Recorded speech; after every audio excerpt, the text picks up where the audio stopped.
It is Calvary Pursuit, the official podcast of Calvary UPC of Denton. I'm your host, Gary Vaughn, and I am ready for an episode that is going to be with someone that does a little bit of everything, a jack of all trades, someone who really blesses the kingdom more than one way. We'll talk about this person right after this.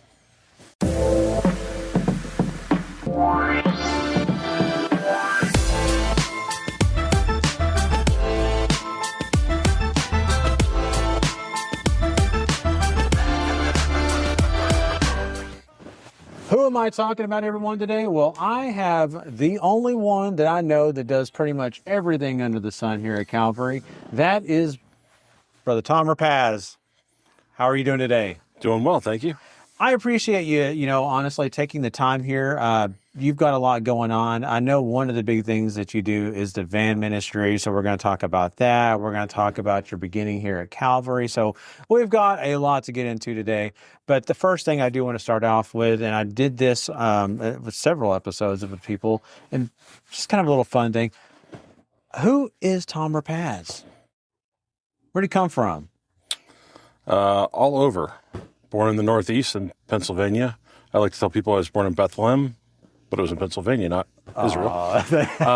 Lived in Maryland, Ohio, Indiana.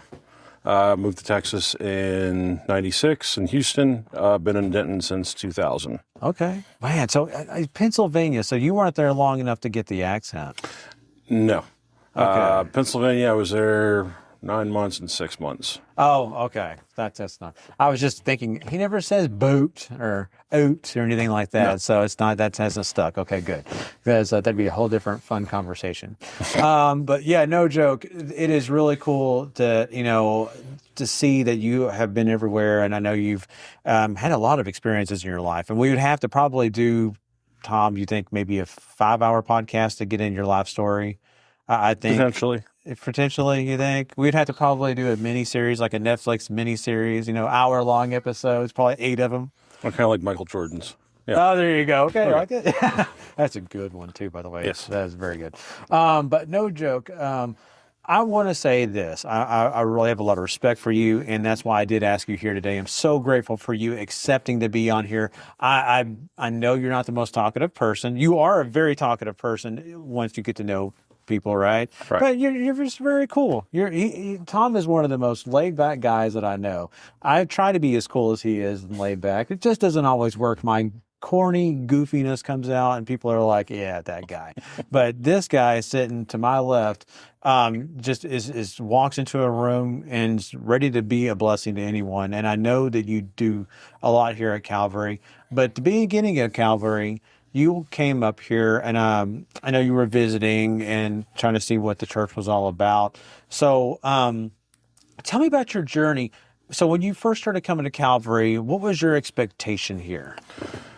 There wasn't really an expectation because before here, I wasn't going to church. Okay. The reason I was coming here is because of the person that I married. Oh. So, you haven't done a podcast with my wife yet. I have not done a podcast with your wife yet, and that is on purpose. And the reason is because I have so much respect for your wife. I want the perfect environment. So it's coming soon, everyone. You're going to get her. Hopefully she accepts the invitation. I'll put in a good word. Go ahead. So tell us your side of the story. So, I lived all over, moved quite a bit when younger, didn't grow up religious whatsoever. Dad worked cement plants, and he was the guy that they moved to fix a plant, and then you're on the next one. So he's the fixer. He switched companies when I started high school, so we moved to Houston, and I was in Houston for 4 years. Did high school, came to Denton for UNT. Turns out I'm not much of a scholar, so ended up working at DCTA, the bus company here in Denton that does UNT buses, the city buses, all that stuff. Mm-hmm. I didn't deal with the trains. Well, I did write tickets on the trains, but that's another story. Right. And then when I started at the bus company, that was in 2003. And then that's where Kelly also worked. So she was married at the time.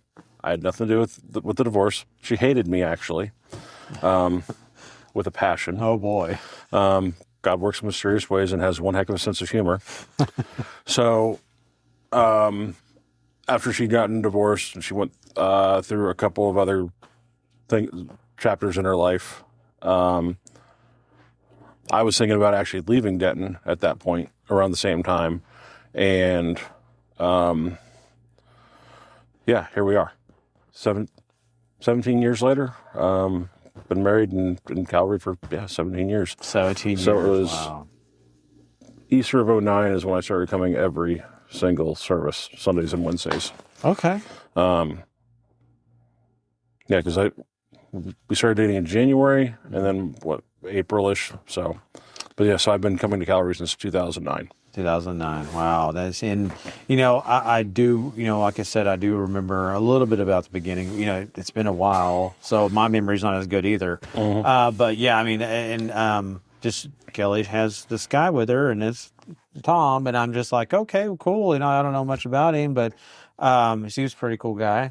And then, it just seems like overnight, you fit in like, a puzzle piece here at Calvary. And even when you didn't know much about church or hadn't been involved that much, you were still open and willing to be a blessing to everyone. Mm-hmm. And that was really cool to see. And I know we did big events at that time. I think we were still doing detox, if I'm not wrong. Yes. A little bit. And you got pretty heavily involved in working, doing construction, helping build things, lighting, everything that you could put your hands on, you were involved in many different ways, mm-hmm. even being a young pup here at this church. And so it just showed a lot about your character and a lot about that. And so I want you to tell people, before we get into some of the various things that you do here at Calvary, where that came from. Where does that come from? That work ethic, willing to get your hands dirty, even though you don't know many people.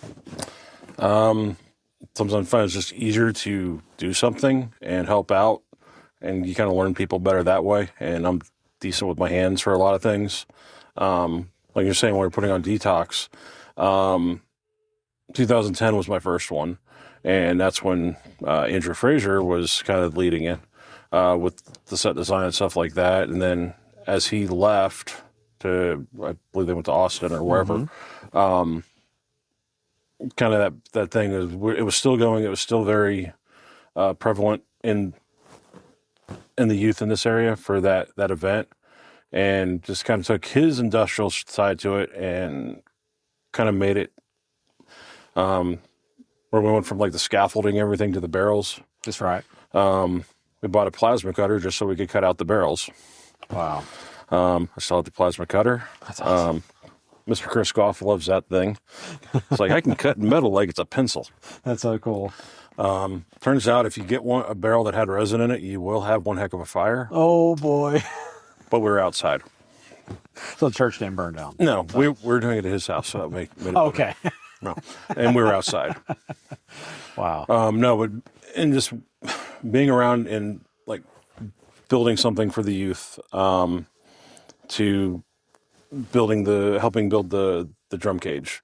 I was off work that week. I wasn't supposed to be up here. I didn't know I was building a drum cage, but I ended up building a drum cage. So it's one of those things where, okay, something needs done. We have a timeline. Let's get it done. Right. And that's what I love about you.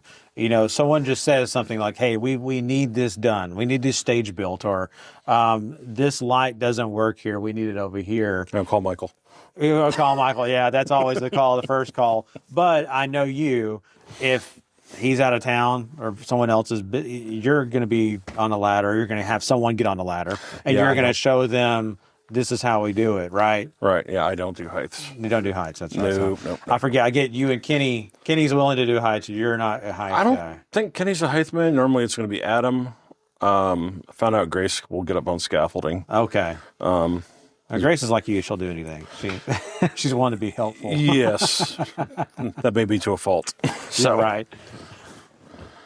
So I just think that's so great, though. It's a great mindset, and I think it's good for people to hear, because I'll be honest with you, Tom. I think people at Calvary see other people do things, and they think, well, I don't know if I can do that, or oh no, Tom's always got that, or so and so is already, they're in charge of that.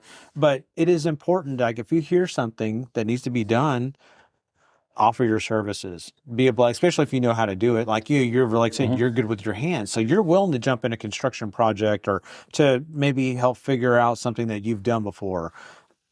And if you're not good at it, I know you for a fact, you'll tell people, I'm not that good, but A, B, or C is good. You'll tell us who is good. And you have become really acquainted with a lot of people. So do you think that that's what's really helped your relationship with people here at the church, just being involved and instead of just sitting back, you actually get hands-on?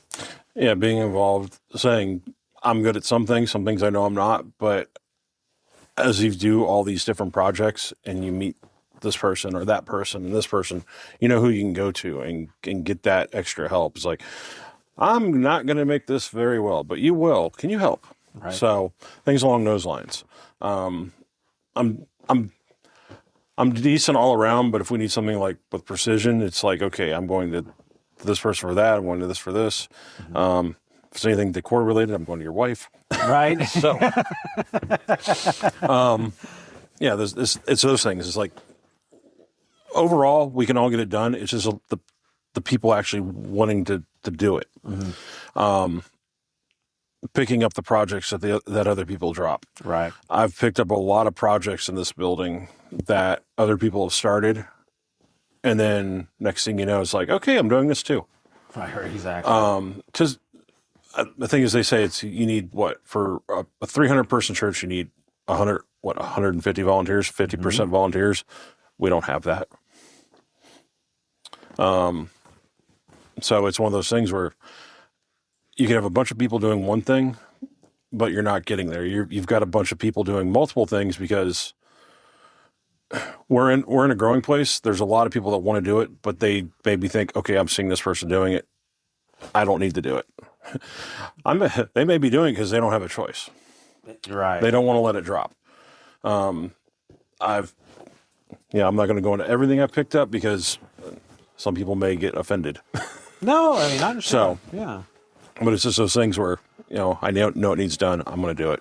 Yeah. Is this going to be up before the end of this month? It will be. It'll actually about the week that me and you were talking, it'll be up that week. So if you have anything in the future, you can share it. Well, one project that is coming out that people can help with if they want, we're going to be putting up one little food pantries outside the building. Oh. That will be on the site before the end of June. Oh, that's awesome. So yes, that's definitely, we'll make a big deal about that. That's great. We greenlit that last night with Pastor. Awesome. So it will be up end of the month, pending weather and my schedule, but I should have it done.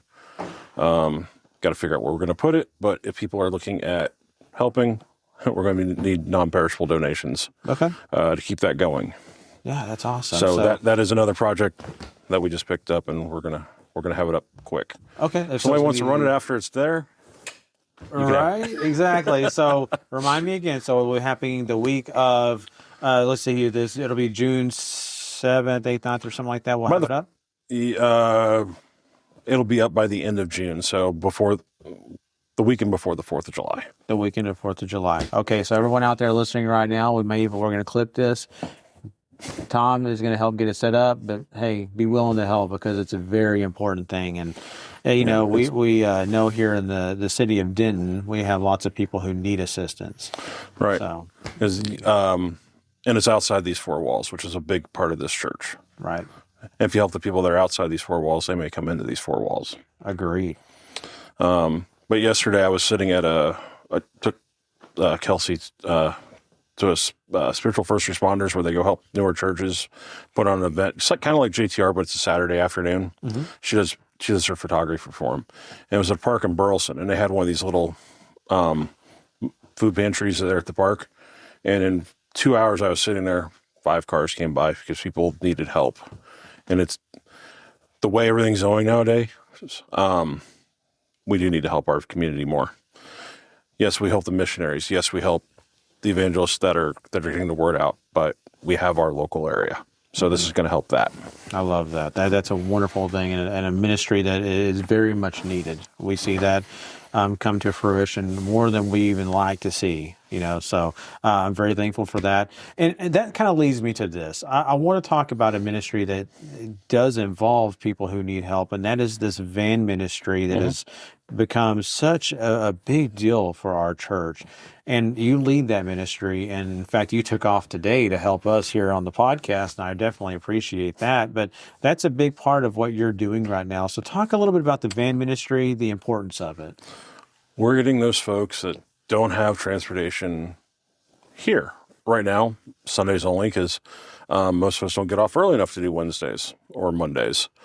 So we're picking up quite a bit of elderly, one college student that doesn't have a car, and we've actually been picking up at some group homes, people that are in these places because you're there or you're in prison. We picked up at a couple of the men's homes. They seem to have seems like they had some issues. They were good for a couple of weeks, and then I heard from one guy that there were some issues in those homes. So I understand. But there's a ladies' home that's associated with, and we've been picking up from them now going on 4 or 5 months, and it's a rotating group that seems to be coming through. But they're getting in here. They're getting to see what Jesus is, what it is. Right. And so that's part of it is we're getting here early, extra early if we're picking up people for what's the name of our class? Connect Point? Connect Point. We're getting here extra early for Connect Point because we're going to have an extra early pickup the next 2 weeks for that because one of our newest riders on the van is coming for that class. Okay. So we're getting here early. We're staying here late. We're not doing we're in church, but we're not having to, we're getting the people here to help them. So. Yeah, and that's a very important thing for you because I know for myself as a person that didn't have a vehicle and didn't drive or that, in college, that was always such a big thing just to get from UNT campus right next door to us, basically. And it's a walk. You can walk, and I've done it several times, but it was so nice on a hot summer's day, 100 degrees, you're not sweating by the time you get to church, someone pick you up. So that is such a big blessing. It's important for our church to do, and that's why I know our pastor is really invested in that and really kind of given a light to that as well. And I know that's why he put you in charge because he knows that you're going to get people from here to here and you're planting seeds like you talked about. Not everybody's going to be regular.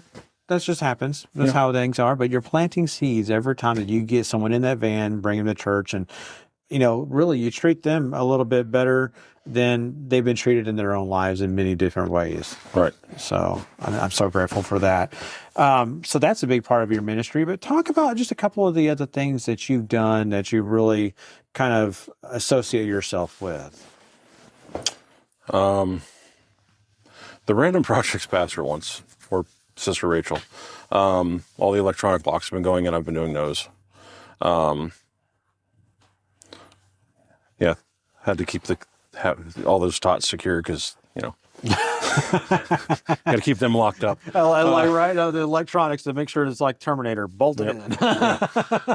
Doing those, or like right when I first came here, like we had that massive flood on a Wednesday night, and a building this size didn't have a large industrial fan. Went and bought one. Right. Rachel thought I just bailed. I went to Home Depot. That's easy. And it wasn't right when she always says right when I first got here, but I started coming in early April, and that was like in September. But that was a while back. Yeah. I'd say sorry, Rachel, but I said it. Yeah. You did it. He did. So, I'm trying to think. There's been a lot of stuff between all the detoxes and the moving of stuff in and out. Well, we had the massive flood here. Yeah. Pretty much. I was standing in here that afternoon. Yeah. 4 inches of water. That was an interesting one. Luckily for that one, most of us didn't have to deal with a lot of that other than we got to get this soundboard out of here quick. But luckily insurance paid for the new one because that one fried about 6 weeks later. Oh, no. Just from the moisture damage. So there was a lot of that. The last time we replaced the soundboard, I was up here for most of that. That's when they changed out like all the lighting and everything. Yeah, I'm here a lot more than I probably would be if I wasn't married to my wife. Right. Yeah. Right. She got you going, but Yeah. I mean, it's definitely something I would say that I think you'd probably honestly agree with me on the fact that, I mean, when you're doing these things, it's really blessing your life a lot, right? Because like you said, you're making all those connections with people, but also you're seeing all that hard work do something special for someone just walking off the street. The things that the projects that you had to finish for someone else, when they actually were accomplished, they actually did what they were there to do. Right. And so, I mean, you could say that, I think, in your own life. Yeah. And being there when somebody's not able to do something, hey, can you do this? I'm up here most Saturdays anyways, so if somebody has something they need to do, I'll get a call. They'll go, I don't have time. Or, you happen to be anywhere near the church. Yes, I'm here. But I remember many years ago, Brother Andy, it was when we were taking the old CRT TVs out of the foyer, so that's been a while. Oh, yeah. He was in there doing stuff. So I'm like, you sure you didn't want to do that? He's like, yes. Anytime I'm here to get the blessing. Whether I'm here for church or the doors are open, he's like, I want to be there so I can get the blessing. I'm helping the church out. Me helping gets the blessing. So it's the people that just show up, they're getting their blessing, great, but some people want more of that. Right. So that's where that volunteer mentality comes in. So as we grow, we're going to need more of those volunteers, just to spread the blessing around and to help everyone. Correct. Yeah, that's a good point. You got things going for now, but as we grow and as we expand, we do need those extra hands. And, this is a call for anyone listening right now, be like Brother Tom and many others here. Like, yes, he does many things. You see other people do many ministries, but just jump out there, just offer yourself to anything that you're good at, or even things you're not good at, learn. Yeah. Right? I mean, that's the cool thing, is that if you're willing to put the time in, you can pretty much learn anything. And there's got lots of people here willing to teach. I know that for a fact. I know my wife, like you mentioned decor. She's had such a great decor team that's really been helping. But without those people, she can only do so much. And so she equates her team as that's the team. She's more proud about her team a lot of times than she is with anything she does. It's just about those people. And a lot of those people were built up that they knew a little bit, but they didn't know about how to do balloons. They didn't know how about hanging things. And once they learned it, a lot of times my wife can walk away and it's going to look beautiful here without her even stepping her foot in the door. Right. So, and a lot of people know that your wife's team does, like, did the district conference for all North Texas ladies. Yeah. They did all the decor for that, and that's a lot of stuff comes out of Calvary that a lot of people don't realize affects the entire North Texas area through the different events, through spiritual first responders, through the ladies' ministries. There's a lot that this church is involved in that a lot of people don't see. I agree with that totally. And, that's the wild thing, is we have so many people who are very talented, and that's a huge blessing. I mean, I've seen it. I've been to other churches. My home church, I was lucky enough to learn under the people who did know what they were doing when I had no idea. But I've been to other churches that really are desperate for certain ministries, like media. They need media. They need photographers. We need media. Oh, you need media? Okay, we're going to call it. Anybody who's really good at media. No, we really need media help here. Yeah. If anybody's interested, see my wife. Right. Callie Repasz is putting a call out for anyone in media. So you're right. So we are a church that doesn't think that we know everything for a fact, because we all are willing to learn. We all have to start somewhere, even myself. And podcasting. I had to learn how to do that in other ways. May not have started here at Calvary, but once I learned it, I brought it here because, I felt like it was a call to do something and bless the community in a different way. And so I think that's how each of us are, right? We're blessing people, whether it's putting in a toilet, whether it's speaking on a Wednesday night to a class, whether it's teaching kids. We're all trying to do that ministry and be a volunteer, even if we're not in charge. That's the best part, is not being in charge. People always want to be in charge, Tom, but the best part is when you're not in charge. Right. And you can tell it. But you and I both, I really say I'm an assistant to my wife. I really feel like that. I know you feel that way too, Amen. right? So I know somebody else in this room behind the camera thinks the same way. I know he does too. Yeah. So, and he's a hard worker. Brother Michael Watley, in fact, everybody is helping us today and really helping us get this recording on. So, shout out to Brother Michael Watley. But no, he does too. And he's a hard worker here too. You know that just as well. He's got his hands in the dirt and in the mud. Literally. Literally, when people don't even know he's here. 6 a.m., 5 p.m., midnight, he's here. So that's just a great thing. And I know all of us have been blessed by what we've done. And so I want to mention this, I know as we kind of get here towards the end of our talk here, is that when we're involved in service and we're doing those things to volunteer and to help, and once we are able to sit in a church service and actually see those faces of people that are being blessed, they're able to worship, they're finding God, they're receiving the gift of the Holy Ghost. I know for a fact, Tom, as you sit there and you see some of those things, I know that has to warm your heart. Yeah. Yeah, definitely. Because part on the van ministry, we were picking up the folks from Our Daily Bread. Mr. Wade,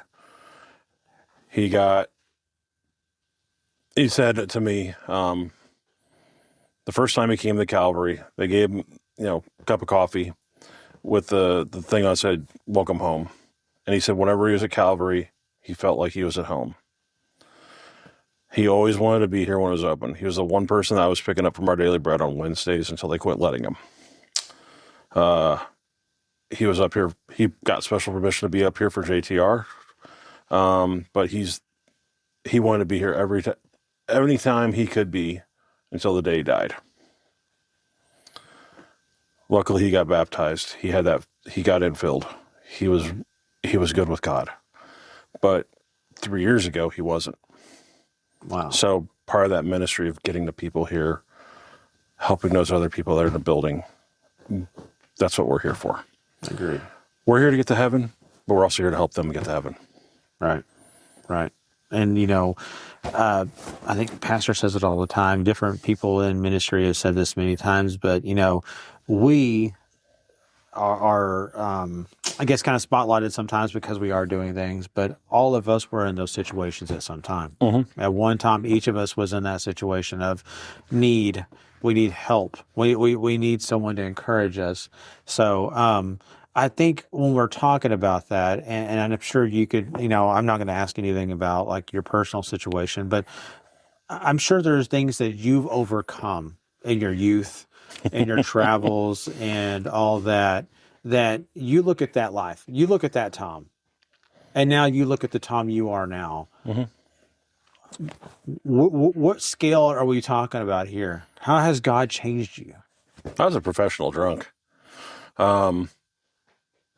So right before, December of 2008, we got hammered at the bar. January, said, okay, not going to drink for a while. January 2009, I'm dating Kelly. Haven't drank since. Wow. October 2009, we gave all the alcohol in my house to them. They were going to a Halloween party. We dropped the suspension on his Jetta about 1.5 inches. There was that much alcohol in the house. Wow. She's like, is there any more? It's like, oh yeah, in the freezer in the garage. I forgot about that. Oh my. We were professional. Not going to lie. We were professional. I had a kegerator. Wow. Now it holds iced tea. Yeah, right. So, no, it was a complete change just from coming here. Yeah. And learning to love. Yeah. Man. But I mean, you have to know and just understand and feel that change in your, not just walking with God, but just in your own everyday life, how much healthier I'm sure you feel, not being boozed out day to day, Yeah. and not having that. I mean, because alcohol's a depressant, that part of your mentality, those things. I mean, so that's an amazing testimony right now, what you just told me. That's an amazing testimony to somebody right now who might be a professional drunk listening to this right now or watching us right now, saying, wow, he could do that. Yeah. I mean, it's crazy. So, I mean, each of us need somebody in our life to kind of help us. I mean, that's just the way we work, I think, times, and even in friendship, and I think you and I both know, even in our marriage, sometimes we have to lean on each other, right? And I think that's been a big help for you, is I think your wife has really been a strength for you when you're at your weakest moments. Definitely so. Because I mean, she's been going to church since she was 7. I think she's known Rachel since she was 8. Because Cal and her sister Bug have been going here. They're the longest members outside of the Hudsons. So, yeah, she's really professional at Pentecostal. But but no, even with the hurt that she'd gone through with the first marriage, still being strong enough to help with the second marriage of coming in from having literally infancy. Didn't have a clue about church before I came here. Right. But it having the years of Bishop's knowledge, coming to Pastor Brandon's knowledge, and getting all of that, it's just and they've helped so much, supporting Kelly, supporting me, supporting my family, because I think half the church is family. But right, that's true. That's true. So, man, I just, like I said, this is a great testimony. It's a great call for people to volunteer. I really wanted to spotlight you, though, because there's so many times I walk by and you're in the back and you're doing your thing, or I don't see you, and I'm like, where's Tom? And then later on, I see you in a closet, electrical closet. I'm like, oh, there he is. That's what Tom's doing. It's just a really big, important thing for us to do, is to spotlight those people that I think really do so much and are such a blessing, but sometimes people don't realize the work and effort, but also they don't realize the example sometimes. And I think some people do. I won't say both. I think there's some people don't realize as much as you do. And I think there's a lot of people that do see what you do and strive to be more like you. And we need that. We need more of Tom's. We really, really do. And you don't scream to the hills that you did this. You don't scream online and say, I did this and this at church this week, and because that's not why you're doing it. You're not doing it. You're doing it for the kingdom, correct? Doing it for the kingdom. That's the only reason. So, man, this has been great. I really appreciate you accepting my invitation today. We could talk a lot about a lot of things. I know. I'm trying to keep my time. We've had a lot of people say, we really enjoy these podcasts because they're not super long, and so we're trying to keep them. But would you come back if I wanted you to come back? Yeah, definitely. Awesome. Well, thank you so much. And we're going to reconvene with Tom at a future date. And we're definitely going to have Kelly Repasz, as long as she accepts the invitation. I'll make sure. Hopefully. Thank you for putting the word in. I appreciate that. So anyway, well, everyone, once again, we appreciate your time. We appreciate you, the effort and all that it takes to be a minister in someone else's life that you do in your personal life. So thank you for doing that. And if you haven't done that or you want to do it, we are the place to be, because we're willing to take anybody and everybody that wants to be a volunteer or be a blessing to the kingdom. Until next time, everyone, make sure you're loving somebody, because you just never know who might need a new beginning.